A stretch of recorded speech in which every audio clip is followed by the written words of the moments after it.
Whoa, Mark Young, outside the box. Oh, outside the box. Ooh. My son Ben made this on his plastic printer thing last year for Christmas. Thank you, Ben. And if Al Jackson watches this video, he's going to see guitar and guitar. And he's probably commenting down below, so go look for Al Jackson. He's got a great channel with some music on it that he plays all kinds of instruments and does some original songs, some remakes. So check that channel out. If you see Al, his comment, click on his link. Anyway, you're probably here because you've got a Harley-Davidson with some motor mounts that are shaking you all to pieces like mine were. And that's how I discovered mine were sagging way down in the rubber motor mounts to the metal and not looking good at all. And I had an ABS flush recall from Harley-Davidson for my 2009 Road King. And when the tech took the bike for a test drive, he came back and he said, "Oh my God, this thing's shaking way more than it should be." I said, "I agree. Look at the motor mounts up here and then the front. Do those look normal to you?" "No, they don't. They look like it's time to be replacing them." So I ordered new motor mounts and one showed up. That's because they don't sell them as a pair, they sell them individually. So I had to order 2 motor mounts at $40 a piece. So now I've got $80 worth of motor mounts. Yeah, nothing with Harley-Davidson is cheap, right? Anyway, I put those in and here's how it went. Sitting down pretty low, pretty much on the metal of this opening right here. So that would explain a lot of the vibration felt in the bike. So looks like the motor mount has given its life for 70-something thousand miles, and it's time to replace it. And the same thing with the other one on the other side. All right, it looks as though these 3 big bolts hold this whole assembly: the brake, master cylinder, floorboard, brake pedal, and the motor mount. And so let's see if we can get these loosened. This is a 5/16 Allen.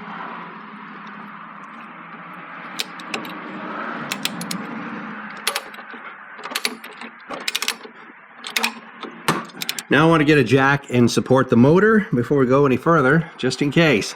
I've got a scissor jack in here. I had to put it on part of the stand here that's holding the motorcycle up to get it underneath the motor. And I've put a little bit of tension on it. It's actually lifting up the front of the bike. As you can see here, it's lifted the front of the bike up off the jack stand here a little bit. Well, here's where we're at. I've got this resting on the wooden blocks. Another wooden block over here to keep it from twisting too much. There's the brake line going across. And so there needs to be enough room to slide this whole assembly out from this side. I believe that's how it comes out. I don't think it drops down. Yeah, it can't because of the frame. So it's got to come out this side. And after we loosen up the 2 bolts from underneath. So let's get at those bolts and get them out and then see if we've got enough room to get this whole thing out of here. Okay, so let's go in. There's the oil filter right there in the front of the motor. And way down in here, there's one nut and bolt that we need to take out. That's going to be fun to get to, but also there's another one way over on the other side. I don't even know if we can see it from this angle, but yeah, it's down underneath the oil filter. Way over. Yep, just start to see it underneath the oil filter there. There's the other nut and bolt. So we'll have to find a wrench or something that can get in there and get on that. All right, well, near as I can tell, it's a 9/16 nut, and I can almost get the box end of this wrench to sit down onto that nut, but not quite. I've got to turn the bolt a little bit to line up the points of the nut with the inside of the box end, and then take it off. And for this side over here, that nut, right there in the middle. I'm thinking I could probably get a socket on there and position that in such a way that it will immobilize it, and I can take the bolt out from underneath. Okay, well, here they are. This one over here is a little bit harder to see with this wire. Wires? Oh, hang on a second. That's right, too. I didn't put it in the video, but those wires that run along the motor mount section, one of them is the voltage regulator wire that kind of plugs in, then this plastic cap comes down and cradles it. That's all that holds it in place. It doesn't look like much. I found out that came unhooked because when I started the bike and tried to go for a ride, it showed a check engine light, and when I retrieved the code said that the stator was not charging. The bike was not charging, basically. So I had to find out, oh, what did I do now? And when I was putting the floorboards back on the bike and tightening things up, I snagged the oil sensor wire from the oil pressure sensor and broke that right off. Broke it right off the clip. So I had to strip the wire and fold it up inside the little rubber plug thing and plug it back onto the little stud bolt that it plugs onto, and it worked. Okay, but yeah, so as far as those wires go that are up underneath the bike, be careful with them. You'll run into a lot of trouble like I did. I don't want to do that again. Okay. Loosening up just fine. Alright, I got a 9/16 socket up there, and I'm hoping it stays in place. You got to hang on to the bike while turning the bolt.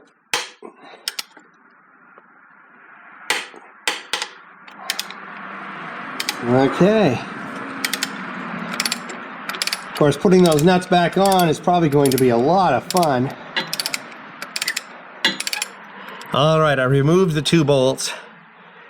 One of them was chalky white, and the other bolt was wet, believe it or not. I don't know what's holding water under there, but this was wet from holding water from something. Been a while since I've ridden in the rain or wet roads, so it's been wet for a while, I think. Anyway, the bolts are out, and this is loose. So let's see if...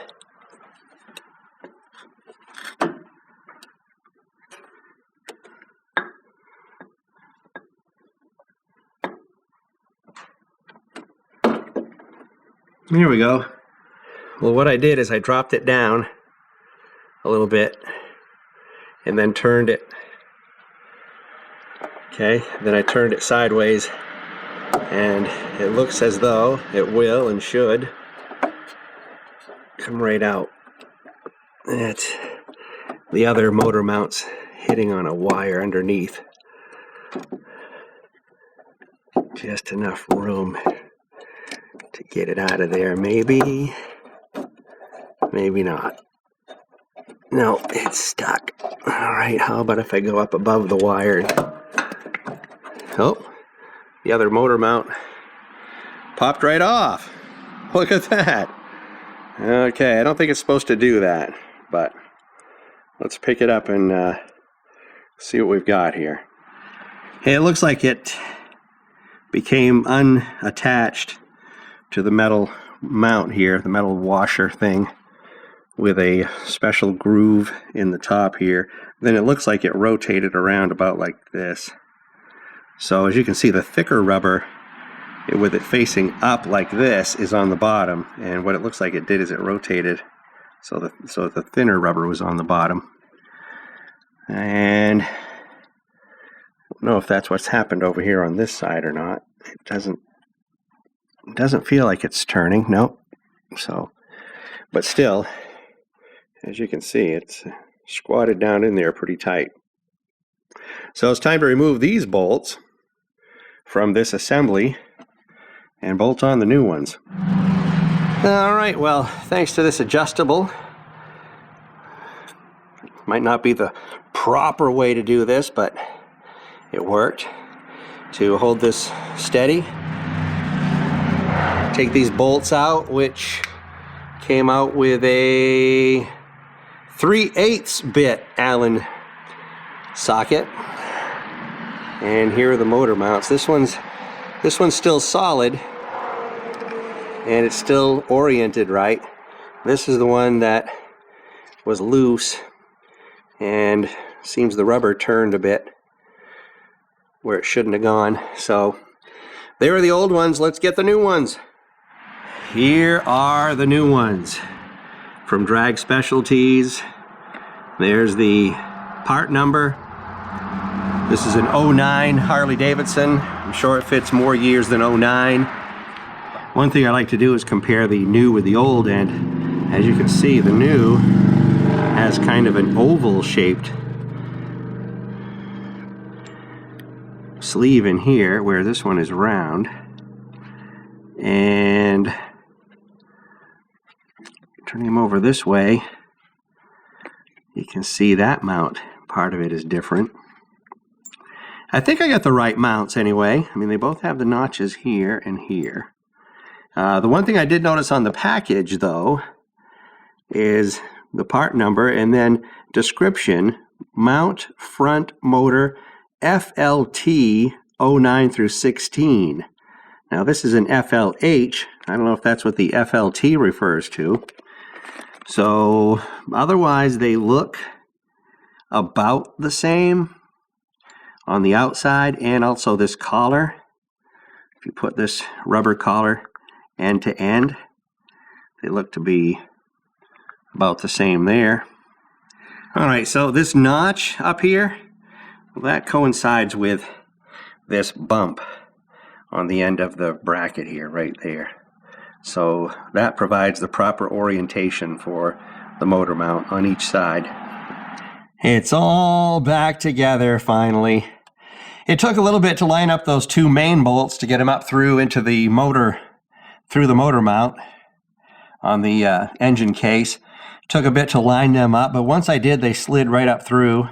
And then I got the nuts on the top and got them tightened up and torqued. And I got these 3 bolts down here, 1, 2, 3, all those torqued up. And look where the main bolt is sitting now. Remember when I started, maybe we can show the clip, it was way down here.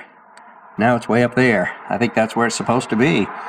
So all in all, it wasn't too bad. I had to be careful of the brake line.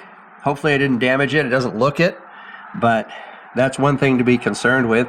Other than that, it was just a matter of raising the motor up with the scissor jack to the point where the rubber sleeves were in a neutral position that this could slide back and forth right onto it. And same thing with the other side. So just manipulating that scissor jack helped a lot to line things up, and then lower it down and make sure all the bolts are tightened to spec. So there we go. Let's see if that helps to control the motor vibrations through the bike, through the frame here.